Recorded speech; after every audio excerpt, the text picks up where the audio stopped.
Добрый вечер, уважаемые телезрители. За 3 месяца 1991 года в городском отделе внутренних дел всего зарегистрировано 376 преступлений против 250 в прошлом году за этот период. Рост преступности в городе составил 33,5%. Из общего числа преступлений, совершенных за первый квартал, 157 преступлений кража личного имущества, 34 кража госимущества. Если к этой цифре добавить другие имущественные преступления, то мы имеем право говорить о том, что всеповальный дефицит характеризует рост преступности. Уважаемые телезрители, пресс-группа городского отдела внутренних дел дает вам статистику по преступлениям против жизни, здоровья, свободы и достоинства личности для размышления. За 3 месяца 90-го года умышленного убийства при отягчающих обстоятельствах не было совершено, а в этом году совершено 2. Умышленное убийство в 90-м году было совершено 1, а в 1991 году за 3 месяца 5 убийств. Умышленно тяжкое телесное повреждение в 1990 году 2, а в 1991 году 8 случаев. Также изнасилование нынче совершено негодяями, иного слова подобрать трудно, совершено 4, а в прошлом году 2. Вот такова страшная статистика. К этому необходимо добавить о том, что на сегодняшний день в городе совершено 22 грабежа против 8 90-го года.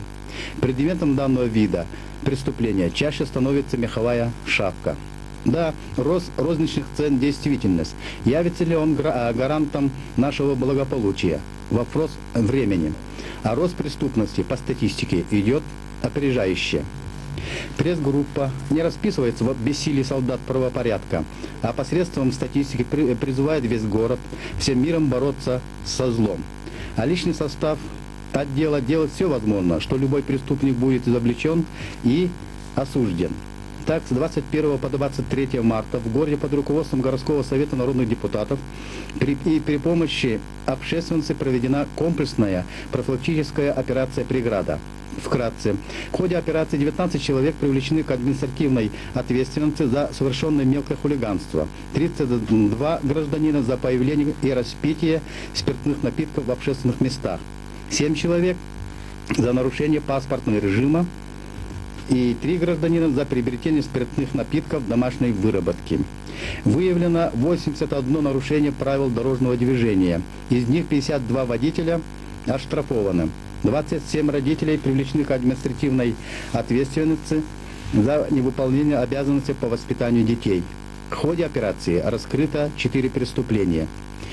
Помощь общественности всего города, личный состав отдела прежде всего осуществил обеспечение автотранспортом. Прежде всего это ОТАТА, директор Шевкун, ОМС комбината ЯОС, начальник Коваленко, ПАТП, начальник Скотаренко и АТП комбината ЯОС, начальник Шепелевич. А теперь молния информация. 22 марта гражданин с свободным доступом совершил кражу по улице Чурапчинской денег в сумме 35 тысяч рублей. 23 марта водитель ТОК Л совершил наезд на гражданина Х, исход смертельный. В этот же день рабочий артели АМГА, гражданин П, не справился с управлением автомобиля. Автомобиль крас опрокинулся, водитель и 2 пассажира погибли. 22 марта из медпункта ОРРМ из сейфа похищены 100 одноразовых шприцов и 5 инсулиновых и электронная машина. Всего за неделю, период с 17 по 23 марта, совершено 53 преступления, раскрыто 19.